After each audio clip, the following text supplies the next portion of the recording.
বাংলাদেশে গণতন্ত্র চায় না, তারা বাংলাদেশের মাফিয়াতন্ত্র চায়। আমরা দেখতে পাচ্ছি 12 ফেব্রুয়ারি আসার আগে তারা পরাজয় হয়ে গেছে। তারা দেখতে পাচ্ছে বাংলাদেশে আজকে সকল নাগরিকতা ইনসাফের পক্ষে অবস্থান নিয়েছে। বাংলাদেশের যে 4 কোটি তরুণ তারা 5টি ছাত্র সংসদ নির্বাচনে ইনসাফের পক্ষের প্রতিনিধিদের পক্ষে তারা অবস্থান গ্রহণ করেছে এবং আসন্ন যে নির্বাচন 12 ফেব্রুয়ারি যে নির্বাচন, সেই নির্বাচনে ইনসাফের পক্ষের প্রতিনিধিদেরকে বিজয় করার জন্য তারা মুখিয়ে আছে। এই বিজয় দেখে তারা পাগল হইয়া গেছে। আজকে তারা কাপুরুষের মতো সারা দেশে আমার মা বোনদের উপর হামলা করছে। আমরা বলতে চাই, এই বিএনপি সন্ত্রাসীরা আর কোন মা বোনদের উপর যদি তারা হামলা করে, আমরা সারা দেশের 18 কোটি জনতাকে প্রতিরোধ করে তুলবো। আর ছাড় দেওয়া হবে না, আর ছাড় দেওয়া হবে না। তোদেরকে বলতে চাই, এই জুলাই বিপ্লবে ছাত্রলীগের সন্ত্রাসীরা পুনরায় পেটুয়া বাহিনী 15 জুলাই আমাদের বন্ধের উপর ঢাকা বিশ্ববিদ্যালয়ে হামলা করেছিল। এরপরে যে গণবিপ্লব শুরু হয়েছিল, সেই বিপ্লবের মাধ্যমে এই খুনি হাসিনা বাংলাদেশ থেকে দিল্লিতে পালিয়েছিল।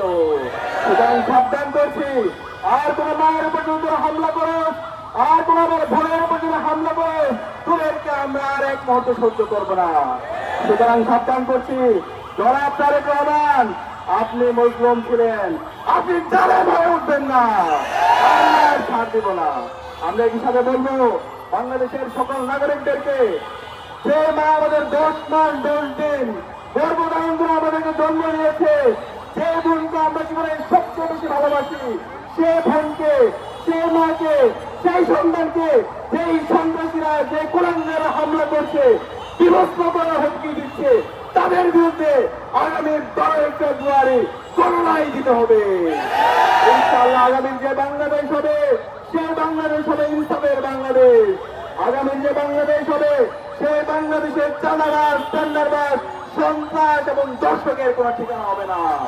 এর সাথে আমরা বলতে চাই, নির্বাচন কমিশনার, আপনারা কি করছেন? আপনারা হাতে চুরি নিয়ে বসে আছেন কেন? আপনারা কি চান এর পিছন দিক দিয়ে এরকম দর্শক খুনে হাসিনার এবং যারা এই ফ্যাসিবাদী কাঠামোকে রেখে দিতে চায়, সেই ধরনের একটি জেনারেল নির্বাচন দিয়ে আবার সেই ফ্যাসিবাদী কাঠামোকে রেখে দিতে আমরা এটা সহ্য করবো না। সকল দলের জন্য লেভেল প্লেইং ফিল্ড এনশিওর করতে হবে। একই সাথে শেরপুরে জামায়াতের নেতা রেজাউল ভাইয়ের হত্যার সাথে যে বিএনপি সন্ত্রাসীরা জড়িত আছে, তাদেরকে দ্রুত সময়ের মধ্যে বিচারের আওতায় নিয়ে আসতে হবে। একই সাথে সারা দেশের সকল নাগরিকরা যেন নির্বিঘ্নে ভোট দিতে পারে, সেই পরিবেশ নিশ্চিত করতে হবে।